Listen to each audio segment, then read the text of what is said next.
सभी को प्रभु यीशु मसीह के नाम से प्यार भरा सलाम और जय मसीह की। पिछली बार हम प्रभु यीशु मसीह के धार्मिकता, उनका जो जीवन है, जीवन के द्वारा हमारे पाप माफ हुआ या नहीं, उसके द्वारा हमारा पाप का माफी हुआ या नहीं, इसके ऊपर हम ध्यान दे रहे थे।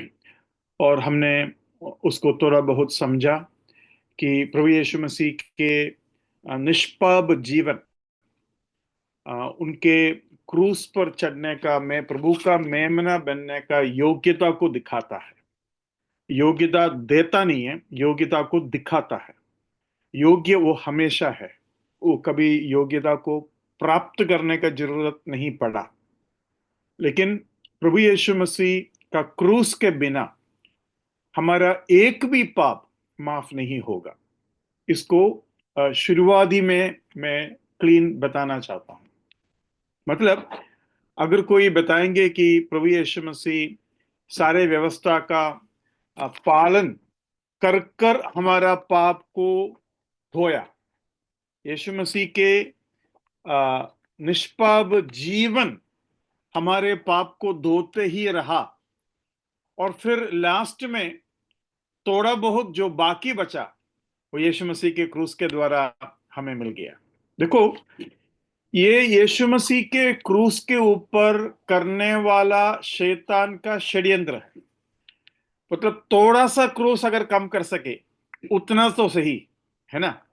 तो क्रूस को हमारे मद्देनजर रखते हुए हमें पूरा वचन सीखना है। अभी इसका पहले मैंने डिस्पेंसेशन के बारे में थोड़ा सा बताया था। डिस्पेंसेशन मतलब पहले आदम और हव्वा के समय पर हमें एक निष्पाप युग मिलता है। उसके बाद जब वो पाप किए तब परमेश्वर उन्हें उनके मन के घायल करने से उन्हें नियंत्रण करता था। उसके बाद हम देखते हैं परमेश्वर राजाओं को लाए, नियमों को लाए, न्यायों को लाए, वैसे प्रभु जो है नियंत्रण करता था। उसके बाद व्यवस्था परमेश्वर ने दी। व्यवस्था के समय जब पूरा हुआ, प्रभु यीशु मसीह के द्वारा हमें अनुग्रह का डिस्पेंसेशन दिया। आज कृपा या अनुग्रह का काल है। इस डिस्पेंसेशन को डिस्पेंसेशन ऑफ ग्रेस बोल सकते हैं। और उसके बाद आएगा मिलीनियम, 1000 साल का जो समय है, वो एक अलग डिस्पेंसेशन है। अभी इन चीजों को अलग करना बहुत जरूरी है। इन चीजों को, इन समयों को अलग नहीं करने का वजह से ये सब एक हो जाता है। मेरा भाषा माफ करना, किचड़ी हो जाता है। मतलब ये आपस में मिक्स करते हैं। तो मिक्स करने से प्रॉब्लम क्या है? अगर मिक्स हो गया तो क्या हो गया है? अभी कोई बोलता है ठीक है, व्यवस्था मतलब आज नहीं है, फिर भी व्यवस्था के कितने ऐसे बातें हैं जो आज भी हमें पालन करना है, तो उसको थोड़ा सा मिक्स कर दिया। व्यवस्था पूरी तरीके से पुराना नियम के व्यवस्था का समाप्त हो गया और नया नियम में यीशु मसीह का व्यवस्था अलग है। ऐसा नहीं सिखाने से क्या प्रॉब्लम होता है? देखो, ऐसा नहीं सिखाने से क्रूस को प्रॉब्लम होता है। मैं अक्सर जब सुसमाचार सुनाता हूं, लोग, आपको मैंने इसका पहले भी बताया होगा, लोग कहते हैं कि आप लोग छोटे दिल के हैं, आप लोग क्या बोलते हैं, हमारे जैसे बड़े दिल वाले नहीं हैं। तो मैं हमेशा कहता हूं, देखो, बड़े दिल वाले वो बनता है जिनको जिम्मेवारी नहीं लेना पड़ता और जिनको कोई खर्चा नहीं होता या घाटा नहीं होता। 3 चीज: जिम्मेवारी, खर्चा, घाटा। कैसे समझे? अभी देखो, लोग गवर्नमेंट बसेस को जलाते हैं, तोड़ते हैं। उनको क्या लगता है? अरे, हमें कोई खर्चा भी नहीं होता, हमें कोई घाटा भी नहीं होता, गवर्नमेंट का बस है ना। और कौन हमें पूछेंगे? हम किसी का जिम्मेवार नहीं है। भीड़ में जो भी हो गया, कोई भी जिम्मेवार नहीं ठहरेंगे। ऐसे आत्मिक बातों में भी लोग सोचते हैं। मुझे शक है, पता नहीं मैंने किसको बताया था, कौन सा जूम में बताया, मुझे याद नहीं आ रहा है। मैं सुबह वॉकिंग के लिए गए तो हमारा सोसाइटी का एक बड़ा क्या बोलते हैं, इन बातों में थोड़ा सा दिलचस्पी दिखाने वाले एक आदमी हैं। तो उन्होंने बोला कि आजकल के नौजवान बहुत पाप करते हैं। तो मुझे लगा कि वो पाप का विरोध बोलने वाले हैं। तो बोलता है, उनको मजा करने दो, है ना, हम क्यों बीच में जाए। उनको बोलता है उनका टाइम है, हमारा टाइम खत्म हो गया, ऐसा बोल रहा है। तो ये भक्त है, ये रोज पूजा करने के बाद ही वॉकिंग के लिए आते हैं। लेकिन पाप जब देखता है, उसका रवैया, उसका उसका उसका ओपिनियन ये है कि we should not interfere in other people's life.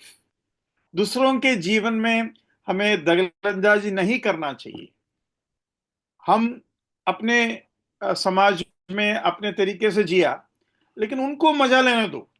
और भी कई बातें बोला जो यहां हम कहना उचित नहीं है। तो मैंने उनको पूछा, देखो, आप जो बातें कहता है, मैं हाँ जी ऐसा सुन नहीं सकता। मुझे कुछ बोलना पड़ेगा। तो उन्होंने बोला, बोलिए।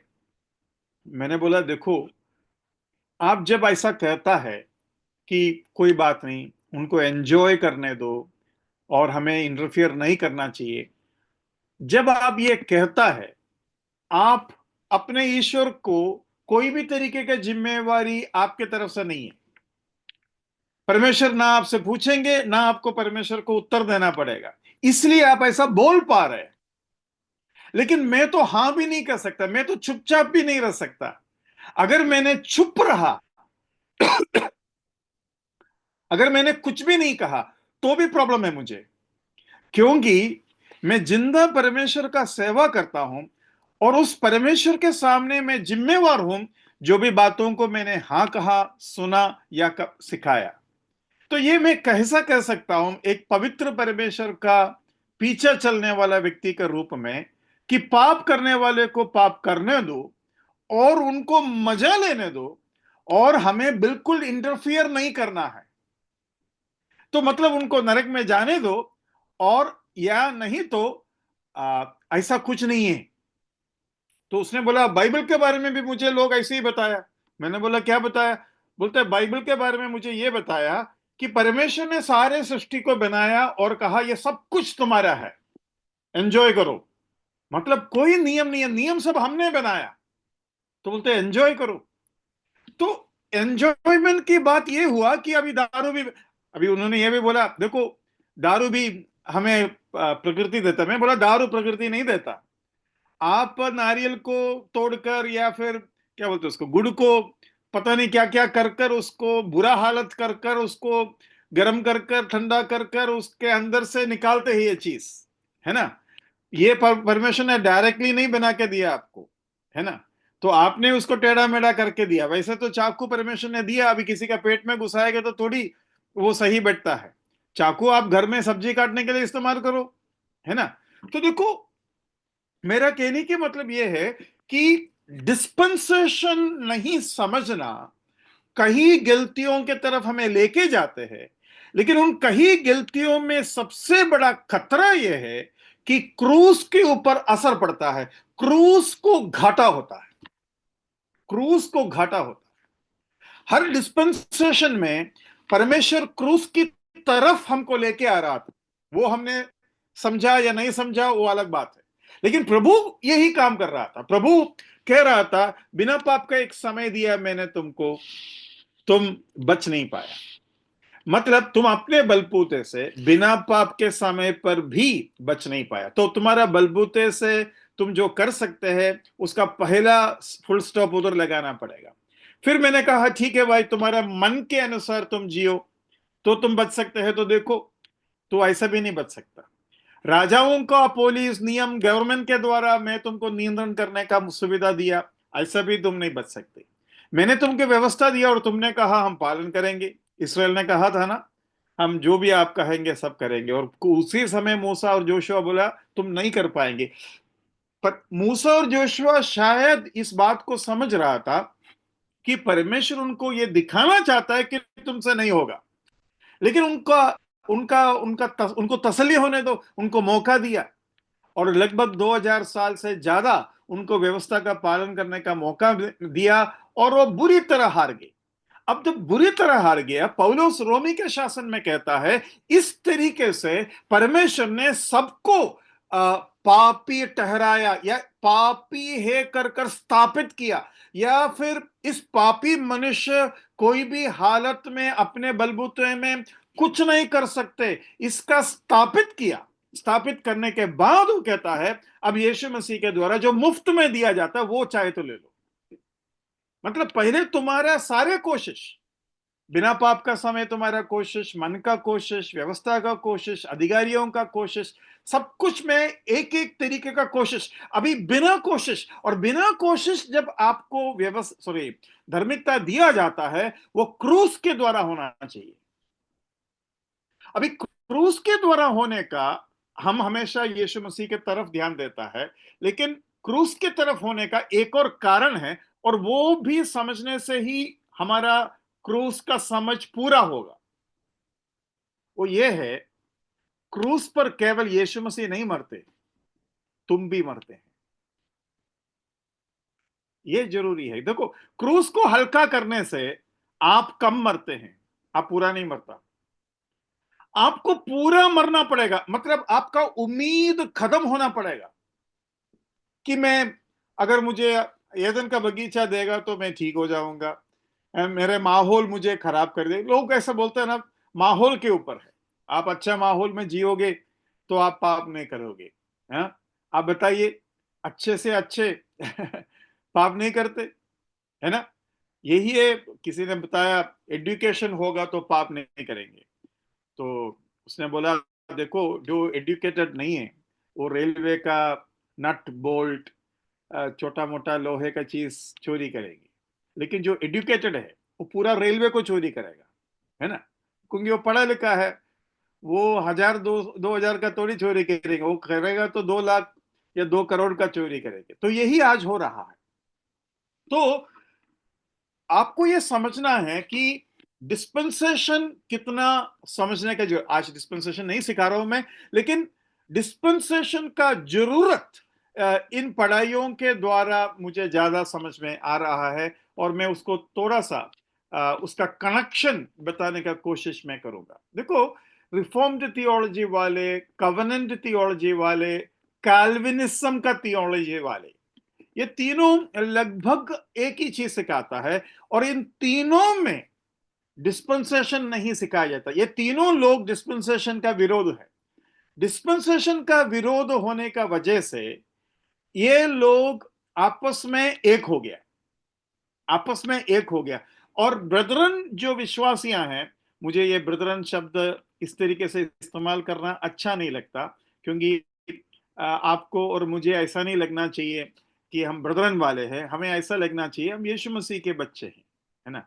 हम यीशु मसीह के पीछे जाते हैं। लेकिन मुझे ब्रदरन इस्तेमाल इसलिए करना पड़ता है क्योंकि हम जिस उपदेश से बच गया, और क्यों और कैसा बच गया, और उसका कौन सा झुंड बच गया, ऐसा बोलने के लिए मुझे ब्रदरन इस्तेमाल करना पड़ता है। तो ब्रदरन लोग डिस्पेंसेशन विश्वास करते हैं, और डिस्पेंसेशन विश्वास करने का वजह से ऐसे लोग जो है बाकी गलती, बहुत से बाकी गलतियों से बच गया, बहुत से बाकी गलतियों से बच गया।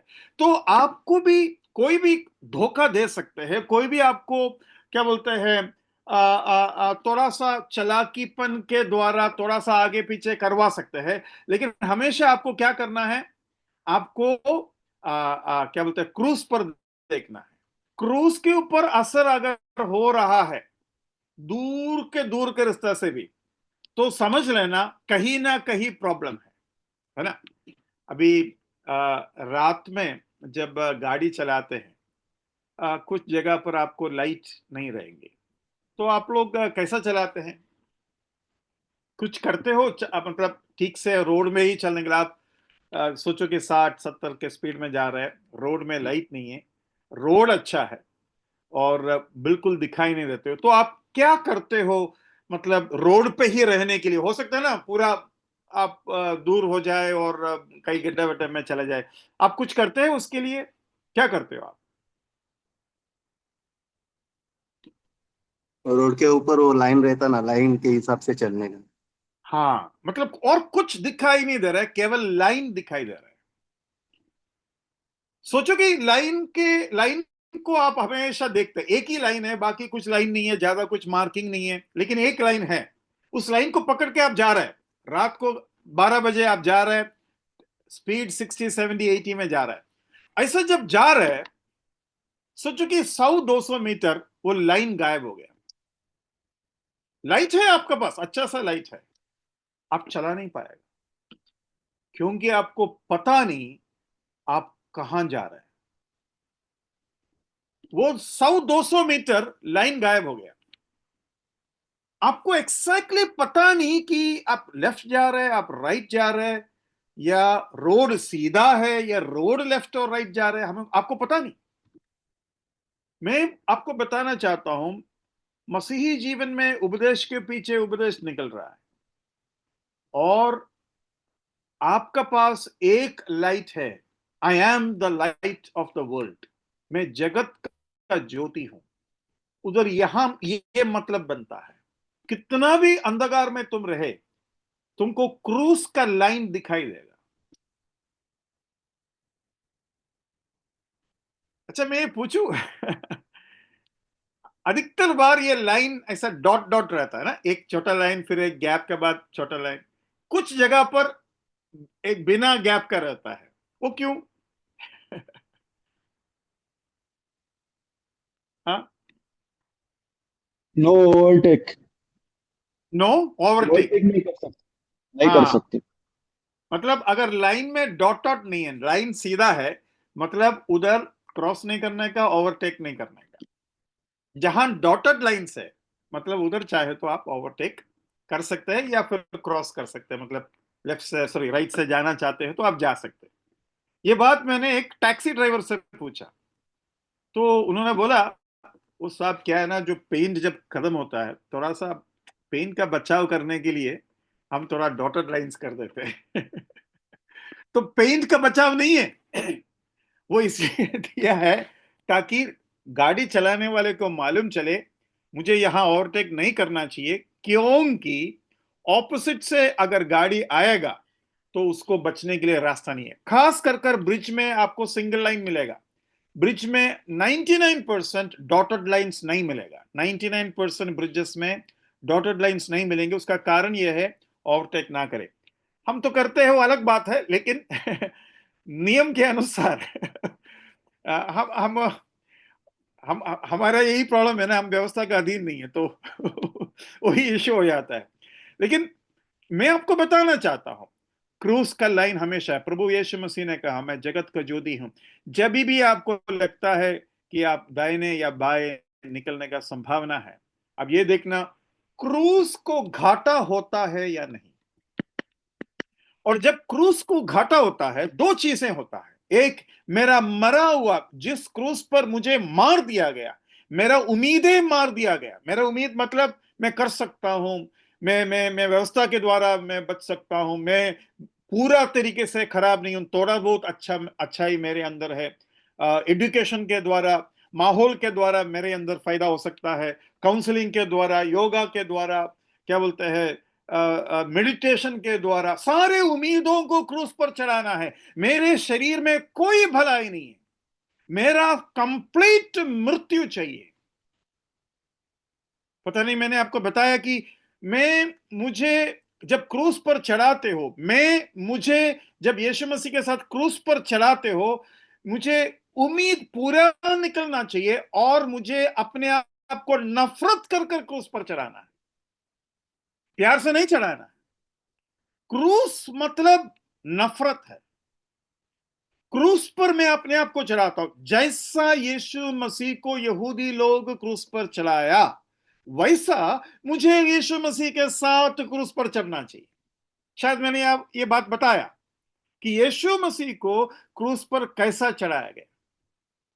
वैसा ही मेरा भी चढ़ावा होना चाहिए। ये नहीं कि क्रूस पर यीशु मसीह को बुरा तरीके से चढ़ाया गया, थूका गया, उसको नंगा किया गया। और हम क्या बोलते हैं, कुछ लोग कहते हैं कि फोटोस में वगैरह देखते हैं थोड़ा सा कपड़ा शरीर में है, लेकिन अधिकतर स्कॉलर्स कहता है संभावना है कि कुछ भी नहीं था, एकदम लहूलुहान था, कुछ दिखता नहीं होंगे, लेकिन शरीर में कुछ भी कपड़ा होने का संभावना नहीं है, ऐसा भी कहते हैं। लेकिन मैं ये कहना चाहता हूं कि यीशु मसीह के साथ जो हुआ, जिसने कोई पाप नहीं की और किसी को भी घाटा नहीं दिया, है ना, तो उस यीशु मसीह को क्रूस पर जिस तरीके से चढ़ाया गया, वो इसलिए चढ़ाया गया क्योंकि वो यीशु मसीह मेरा प्रतिनिधित्व है।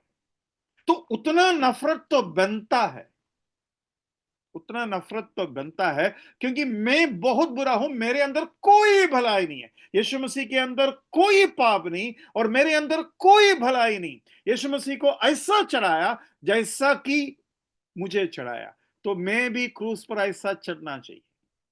मैं अपने आप को जब कहता हूं प्रभु मैं पापी हूं, मुझे भी बचा लो, मेरे पाप भी माफ करो, तो यीशु मसीह कहता है आजा मेरे साथ क्रूस पर मर जा, मैं तुमको नया जीवन दूंगी। वो चोर जब यीशु मसीह के कहा कि मुझे भी याद करो, यीशु मसीह के पक्ष में वो हो गया। जो भी थूक और नफरत यीशु मसीह को हुआ, उसके पक्ष में वो हो गया। उस बोलते ये निंदा मेरा भी निंदा है, क्रूस के निंदा।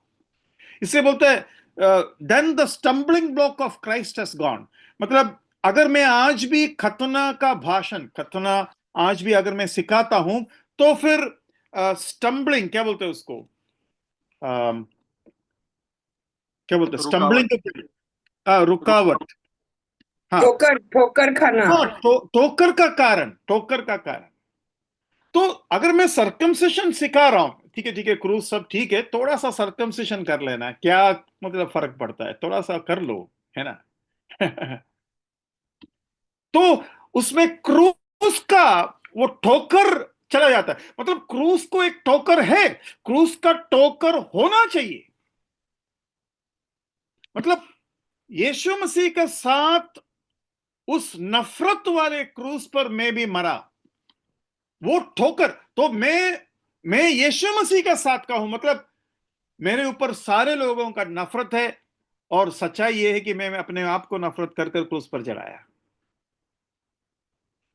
और लोगों को बड़ा फीलिंग होता है कोई भी कुछ भी बोलेगा तो, लेकिन उसका मतलब यह भी तो है कि क्रूस पर चढ़ना, यीशु मसीह के साथ मरना क्या है, इसके मतलब मुझे समझ में ही नहीं आया। अरे मैं अपने आप को नफरत कर कर क्रूस पर चढ़ाया। अभी मुझे थोड़ा सा कुछ लोग मजाक वजाक उठाया तो क्यों इतना फीलिंग होते हो, है ना। तो ये चीज हमें समझ में आना जरूरी है। मैंने ये मोटा मोटा रूप से इसलिए बताया क्योंकि मैं अभी डिटेल में किसने क्या कहा और क्या मतलब मैं सिखाना चाहता हूं, वो जब बोलते हैं आपको हमेशा ये दो तीन चीजें मन में रखना चाहिए। एक, डिस्पेंसेशन को समझना बहुत जरूरी है। एक एक काल को परमेश्वर ने डिवाइड किया है, और सबसे ज्यादा जरूरी है अनुग्रह के काल को अलग रखो, अनुग्रह के काल को मिक्स मत करो। रिफॉर्म्ड थियोलॉजी वाले, कोवेनेंट थियोलॉजी वाले, काल्विन के थियोलॉजी, ये तीनों में शब्द इसलिए इस्तेमाल करता हूं ताकि आप पहचान ले कौन क्या है। अभी आप एक रिफॉर्म्ड थियोलॉजी वाले का भाषण सुन रहे हैं, बहुत अच्छा वचन सुनाने वाले लोग हैं, जैसे कि आरसी स्प्रोल का भाषण मुझे बहुत अच्छा लगता है, बहुत ही अच्छा वचन सिखाते हैं। लेकिन वो रिफॉर्म्ड थियोलॉजी वाले हैं, ये मन में रख लो, क्योंकि वो कब कैसा क्रूस को कम कर देगा हमें नहीं मालूम, कब वो चोरी करेगा उसका कोई अंदाजा नहीं हमें, है ना। तो ये बहुत ही गंभीर रूप से हमारे मन में रखना है। बहुत सारे लोग, मैं भी हमेशा सोचता था, बहुत सारे लोग क्या बोलते हैं, कलीसिया पीड़ा काल के द्वारा जाएगा, उसको बोलते हैं क्या बोलते हैं, पोस्ट प्री ट्रिबुलेशन। मतलब जो पीड़ा काल है कलीसिया उसका पहले नहीं उठाया जाएगा, लेकिन पीड़ा काल के द्वारा कलीसिया जाएंगे और लास्ट में पीड़ा काल के अंत में कलीसिया जो है बचेगा, है ना। तो ऐसा कहने वाला, ऐसा सिखाने वाला, ऐसा सिखाने का एक कारण है। कारण यह है वो डिस्पेंसेशन को नहीं मानते, सबसे पहली बात। दूसरी बात यह है, उनको ये सबूत लाने का कोशिश करते हैं कि इस्राएल के बदले में चर्च आया। इस्राएल और चर्च अलग अलग नहीं है। इस्राएल के बदले में चर्च आया, या फिर आज का इस्राएल चर्च है। वो कॉवेनेंट थियोलॉजी वाले का प्रॉब्लम है। मतलब इस्राएल के साथ जो भी परमेश्वर ने व्यवस्था बांधा था, नियम किया था, कॉवेनेंट किया था, वो सारे के सारे कलीसिया के ऊपर लागू होता है। ये उन लोग सिखा रहे हैं। क्यों सिखा रहा है? डिस्पेंसेशन नहीं है।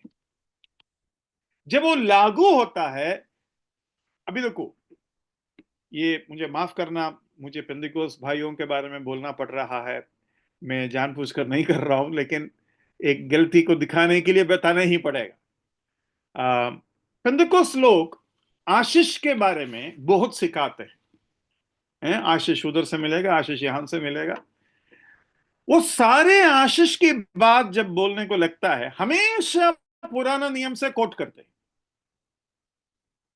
देखो, यीशु मसीह ने कहा मेरा क्रूस उठाकर चलो। यीशु मसीह ने कहा गरीब लोग और भूखे लोग धन्य है। यीशु मसीह ने कहा तुम कष्ट उठाओ। यीशु मसीह ने कहा तुम अपना संपत्ति बेचकर मेरे लिए अगर तुम कंगाल बनते हो और तुम स्वर्ग में क्या बोलते बटोरते हो तो तुम धन्य है। मेरे वजह से तुम मार खाओगे, मेरे वजह से तुम मरोगे, मेरे वजह से तुम कंगाल होगा और घर और दौलत को छोड़कर मेरे लिए आइए, और मेरे वजह से माँ बाप को छोड़ा तो मैं तुमको आशीष देंगे। तो ये सब बातें प्रभु ने बताया। और फिर प्रेरित लोगों को देखो क्या हुआ उनके जीवन में। उनमें से कौन करोड़पति बने, है ना। वो एक के पीछे एक परिवार कष्ट के द्वारा, भूखापन और नंगापन और शर्म के मारे और इन चीजों में वो लोग अपने जीवन बिताया।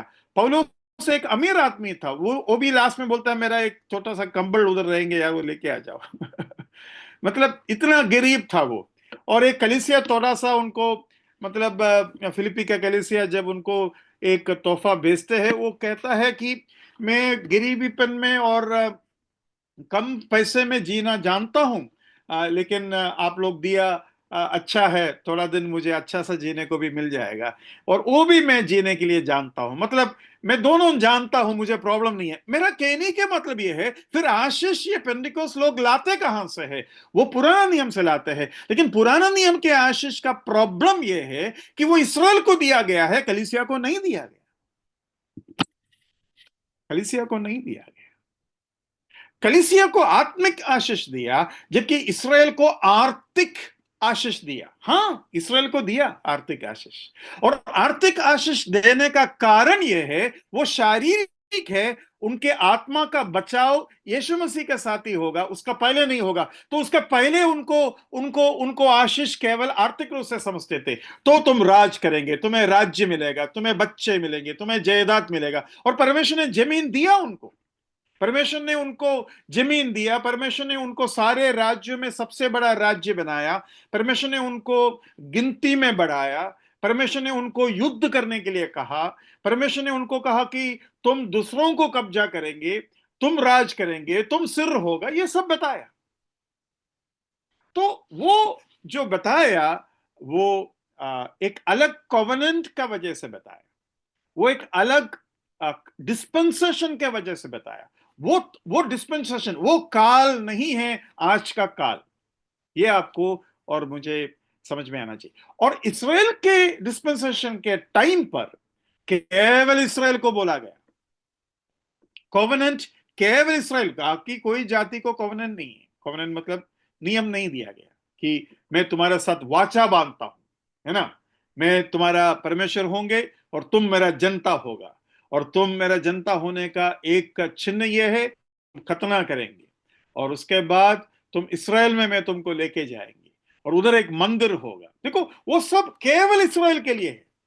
हमें आज इसराइल के, अभी एक और प्रॉब्लम है कि क्या बोलते हैं, अ, अ, इसराइल के मंदिर बनने के लिए सब कुछ इसराइल तैयार करके रखा है, तो विश्वासी लोग खुश हो जाता है उसमें।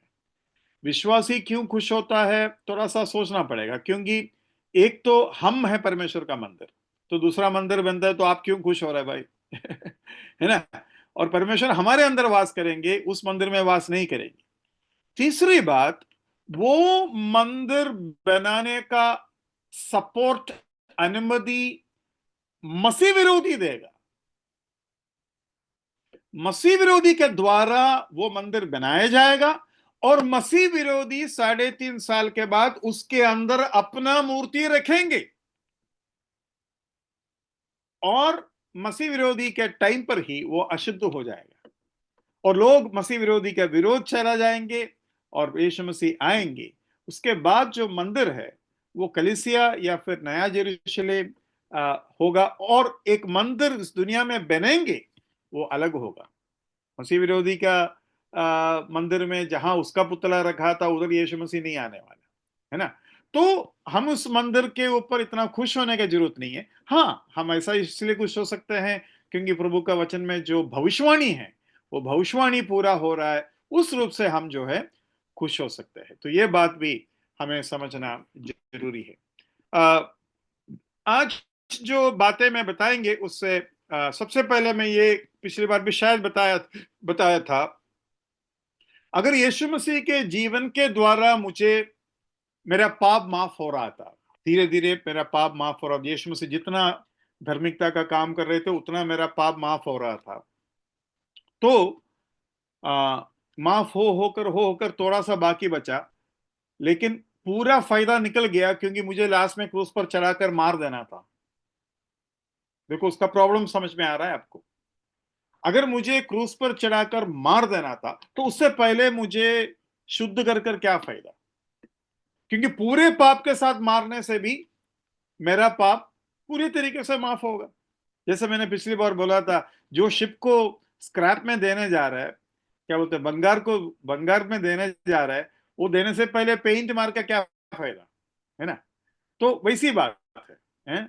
आप अभी 15 साल के बाद आप एक बाइक अगर इस्तेमाल करना चाहते हो आरटीओ में, फिर री रजिस्टर करना पड़ेगा।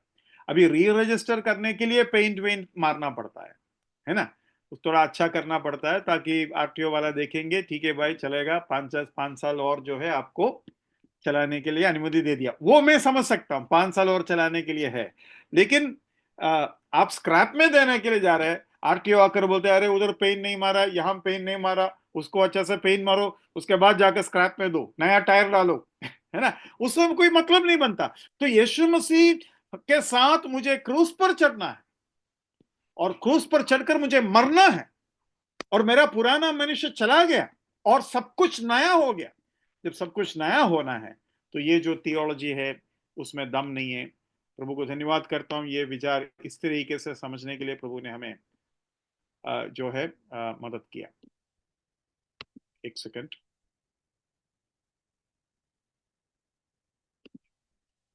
ओके, एक दो सेंटेंस में पढ़ना चाहता हूं। If Christ keeping the law could justify, if it was truly vicarious, then why did Christ die? अगर यीशु मसीह के नियम रखने से, व्यवस्था को पालन करने से हमारे पाप माफ हो सकता है और माफ हो गया, तो फिर यीशु मसीह क्यों मरा? ये प्रश्न उधर आते हैं। रिफॉर्म्ड थियोलॉजी वाले अलेक्जेंडर होड्ज ऐसा कहते हैं, the scripture teach plainly that Christ obedience was a truly vicarious as was his suffering. यीशु मसीह के आज्ञाकारिता यीशु मसीह के मृत्यु का उतना ही इंपॉर्टेंट है, क्योंकि इन दोनों का द्वारा हमारा पाप का माफी हुआ। ये उन लोग कह रहे, देखो यीशु मसीह के अंदर ही वो किस तरीके से शैतान एक गलती को लाने का कोशिश करते। अभी देखो, आप कैथोलिक लोगों को बोलिए कि आप जो है मूर्ति पूजा नहीं करना है, मालूम है उन लोग क्या बोलेंगे?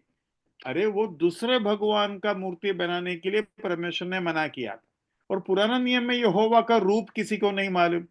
तो फिर वो मना किया था। लेकिन यीशु मसीह तो मनुष्य बनकर दुनिया में आए, तो यीशु मसीह का पुतला हम बना सकते हैं। देखो कहां से कहां चला गया।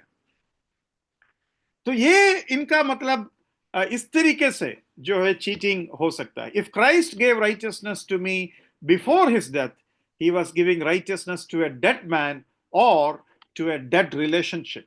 इसका मतलब यह है कि यीशु मसीह के धार्मिकता मुझे उनकी मृत्यु के पहले ही मुझे अगर दे दिया, तो वो किसको दे रहा था? एक मरा हुआ आदमी को दे रहा था, और एक मरा हुआ रिश्ता को यह धार्मिकता दे रहा था, है कि नहीं? क्योंकि यीशु मसीह पुनरुत्थान होने का द्वारा ही मुझे नया जीवन मिलेगा। नया जीवन तो यीशु मसीह जी उठने के द्वारा ही मिलता है, ये रिफॉर्म्ड थियोलॉजी वाले भी मानते हैं। तो उनको हम ये पूछ सकते हैं, भाई साहब, अगर आपको जीवन केवल यीशु मसीह जी उठने से मिलेगा, उसके पहले मैं तो मरा हुआ था, और मरा हुआ मुझे क्यों धर्मी ठहरा रहा है ना?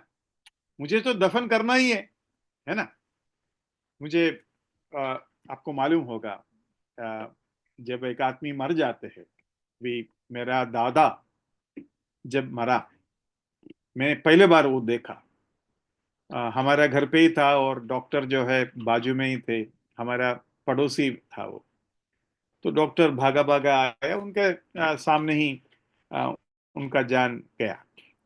तो तुरंत नाक, दोनों नाक के अंदर, दोनों कान के अंदर इतना जोर से वो आ, कुछ क्या बोलते हैं उसको, कापूस वो डाला, और भी कुछ जूट बोलते हैं मतलब इंग्लिश में।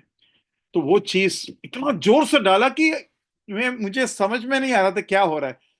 लेकिन जितना भी बॉडीली पासेजेस है, होल्स है, उसको ऊपर पूरे तरीके से जो है वो स्क्रू या प्लेयर यूज कर कर, उनका जो भी टूल है यूज कर कर वो घुसा रहे थे। तो देखो, दफन करने जा रहे हैं, अभी इसको और कुछ नहीं करना, और बॉडी को सीधा कर दिया। बॉडी अगर बेंड है तो बेंड ही रह जाएगा, तो पूरा जबरदस्ती पाव को सीधा कर दिया। उस समय वो पाव टूटने से भी कुछ प्रॉब्लम नहीं है, क्योंकि मर गया।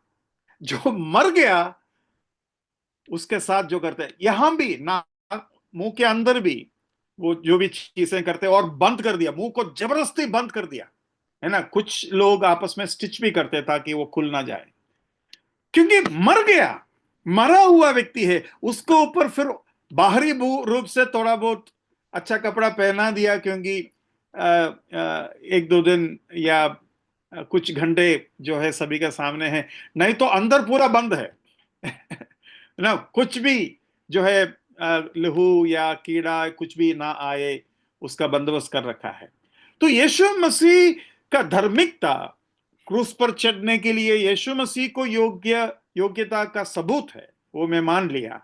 लेकिन कभी भी ऐसा नहीं कि यीशु मसीह के, और फिर हम ये प्रश्न उठा सकते हैं, पूछ सकते हैं कि अगर ऐसी बात हो तो यशायाह 53 के ऊपर इतना जोर क्यों दिया जाता है? भजन संहिता 22 के ऊपर इतना जोर क्यों दिया जाता है, जहां यीशु मसीह के क्रूस के बिना पाप का माफी नहीं होगा? उधर लिखा है, by his stripes our sins were forgiven. उसको मारने का वजह से और उसके मृत्यु का वजह से हमारा पाप माफ हुआ, है ना? तो वो हमें जो है समझना है। तो रिफॉर्म्ड थियोलॉजी और कॉवेनेंट थियोलॉजी वाले का प्रॉब्लम क्या है?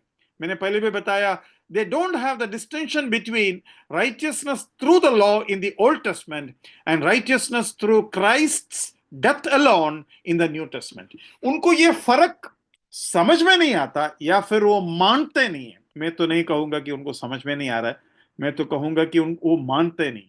क्या नहीं मानते? वो बोलते पुराने नियम का धार्मिकता का रास्ता और तरीका, और नया नियम का यीशु मसीह के क्रूस के द्वारा और मृत्यु के द्वारा जो धार्मिकता है, इसके आपस में जो फर्क है वो हमें समझना जरूरी है, और वो चीज ये लोग नहीं मानते। Covenant theology fails to see significant distinctions between earthly Israel under the law and the New Testament church.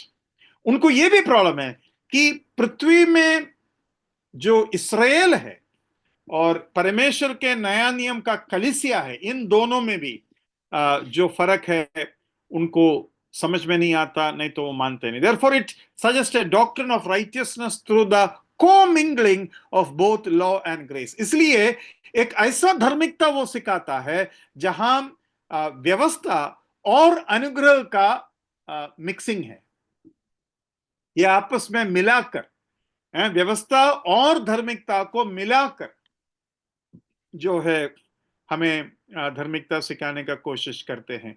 The law came by Moses, यीशु वचन ऐसा कहता है कि मूसा के द्वारा व्यवस्था आया, लेकिन यीशु मसीह के द्वारा व्यवस्था और अनुग्रह और सच्चाई आया, ऐसा नहीं लिखा है. यीशु मसीह के द्वारा अनुग्रह और सच्चाई आया. मूसा के द्वारा व्यवस्था आया, यीशु मसीह के द्वारा अनुग्रह और सच्चाई आया. देखो ये वचन अभी हम जो सीख रहा है उसके पृष्ठभूमि में कितना इंपॉर्टेंट है ना. कभी इस वचन को हम इसके पहले इतना महत्वपूर्ण नहीं समझ रहा था, हमें वो अच्छा लगता था, लेकिन अभी वो एकदम जरूरी पड़ गया. वो वचन कितना हमको ताकत देता है, वो चीज हम यहाँ देख सकते हैं. उस वचन को मैं पढ़ना चाहता हूं. यूहन्ना, एक बार उसको पढ़ लो, अच्छा रहेगा. यूहन्ना 1 उसका 14. और वचन देहधारी हुआ और अनुग्रह और सच्चाई से परिपूर्ण होकर हमारे बीच में डेरा किया, और हमने उसकी ऐसी महिमा देखी जैसे पिता के इकलौते की महिमा. हाँ, उधर मूसा के बाद छुड़ गया. 17 पढ़िए, 17. इसलिए कि व्यवस्था तो मूसा के द्वारा दी गई, परंतु अनुग्रह और सच्चाई यीशु मसीह के द्वारा पहुंची. क्या यीशु मसीह के द्वारा पहुंची? उधर परंतु जो शब्द है वो इसका भी संकेत देता है. परंतु मतलब अभी व्यवस्था नहीं, परंतु अब जो है वो अनुग्रह और सच्चाई है ना. परंतु शब्द उस बात का संकेत हमें देता है. अभी जॉन रिची जो है, अभी मुझे ये चीज बहुत अच्छा लगा कि जब भी सही उपदेश आता है ना, वो ब्रदरन वाले ही लाते हैं. डिस्पेंसेशनल को विश्वास करने वाला ब्रदरन वाले ही ला रहे. मुझे माफ करना, वो ब्रदरन शब्द में उस रूप से नहीं ले रहा, लेकिन मतलब एक सही स्टेटमेंट निकले तो इनके ही मुंह से निकल रहा है. तो जॉन रिची उसमें से एक है जो सही इसके बारे में एक समराइजेशन दिया. उसको मैं पढ़ने के बाद आपको बताएंगे. द राइटियसनेस ऑफ क्राइस्ट, यीशु मसीह का धार्मिकता. The meaning usually read into is that the sinner having failed to keep the law, Christ has kept it for him, that his obedience is counted man's righteousness and put on all the believer as a robe. देखो यहां ये कहता है कि यीशु मसीह पापी के जगह पर, पापी के बदले व्यवस्था को पूरा किया. व्यवस्था को पूरा कर उसके आज्ञाकारिता मनुष्य का धार्मिकता के लिए गिना गया, जो उसके लिए धार्मिकता का वस्त्र बना. ये उनका कहना है. जॉन रिची कहता है कि उनका कहना, उनका शिक्षा, वो लोग ऐसे सिखाते हैं. और फिर कहता है but this would not be righteousness apart from law. मतलब वो कहता है अगर इन लोग जैसा कहता है कि व्यवस्था को पालन कर हमको धार्मिकता दिया, तो फिर रोमी 3:21 में जैसा लिखा है राइटियसनेस अपार्ट फ्रॉम लॉ, व्यवस्था के बिना धार्मिकता, व्यवस्था के बिना धार्मिकता. वो जरा वो देखिए रोमी 3:21. परंतु अब व्यवस्था से अलग परमेश्वर की वह धार्मिकता प्रकट हुई है जिसकी गवाही व्यवस्था और भविष्यद्वक्ता देते हैं. हाँ, बट नाउ दी राइटियस, मैंने 3:21 बोला ना. But now the righteousness of God apart from the law is revealed. उसको और एक बार हिंदी में बोलिए, पढ़िए. परंतु अब व्यवस्था से अलग परमेश्वर की वह धार्मिकता प्रकट हुई है, हाँ, जिसकी गवाही व्यवस्था और भविष्यद्वक्ता देते हैं. हाँ, व्यवस्था के अलग, जिसकी अलग जो धार्मिकता यीशु मसीह के द्वारा हमें मिला है. कोई मराठी में पढ़ सकते हैं?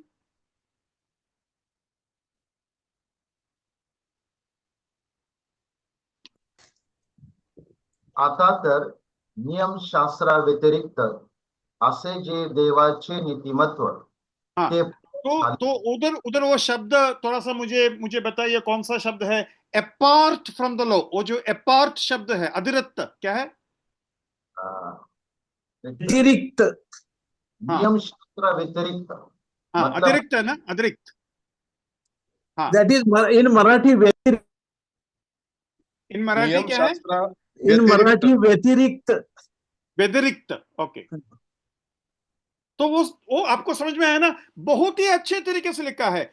हमें व्यवस्था के द्वारा धार्मिकता नहीं मिला, मतलब केवल ये नहीं कि मेरा व्यवस्था को पालन करने से, लेकिन यीशु मसीह का व्यवस्था को पालन करने के द्वारा भी मुझे धार्मिकता नहीं मिला। मुझे यीशु मसीह के मृत्यु के द्वारा मिला, जो अनुग्रह के द्वारा मुझे मिलता है। स्तोत्र, प्रेज द लॉर्ड।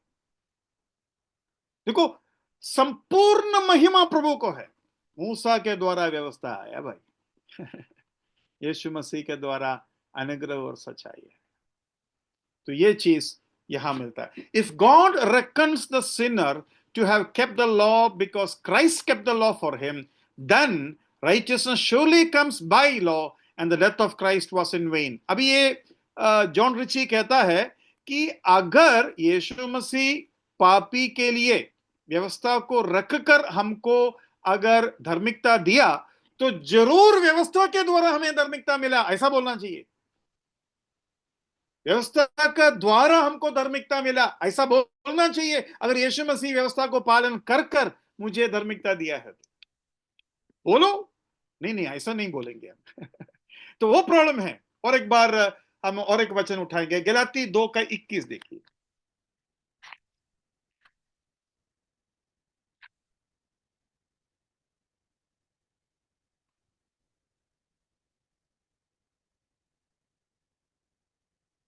बहुत ही सुंदर वचन। मैं परमेश्वर के अनुग्रह को व्यर्थ नहीं ठहराता, क्योंकि यदि व्यवस्था के द्वारा धार्मिकता होती तो मसीह का मरना व्यर्थ होता।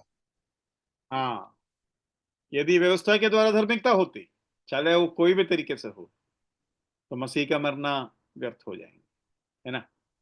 तो प्रभु यीशु मसीह अपना ही मृत्यु को व्यर्थ करने वाला काम नहीं करेंगे, है ना? अपना ही मृत्यु को कम दिखाने वाला, कम उसका महिमा को कम करने वाला एक काम यीशु मसीह, एक शिक्षा, एक टीचिंग, एक उपदेश यीशु मसीह क्यों रखे? यीशु मसीह कभी नहीं रखेंगे।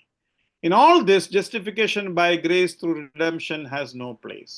The gospel is not that a sinner is made righteous by the imputation of Christ's legal obedience on earth and saved by his death, but rather that being now justified by his blood, we shall be saved from wrath through him.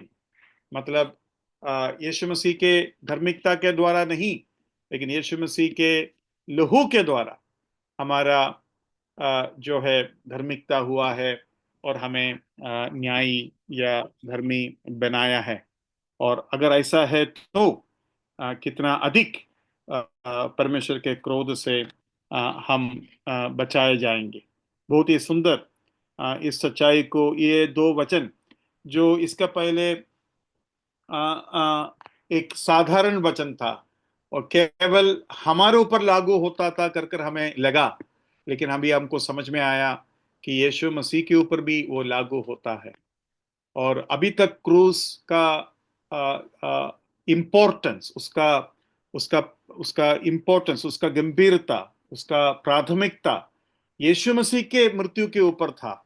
लेकिन आज हमें ये भी समझ में आया, मेरा मृत्यु उसके साथ होना और उसका जरूरत, उसका पक्कापन, पक्का जॉर्ज मैथ्यू को पूरे के पूरे नफरत के साथ क्रूस पर मरने का जरूरत और वो उपदेश में आने का जरूरत कितना अधिक है। और यहां मैं ये कहना चाहूंगा, हमारे बच्चे जब उद्धार पाते हैं, ये नफरत पैदा होने से पहले, ये नफरत डेवलप होने से पहले ही उनका उद्धार हम करवा देते हैं।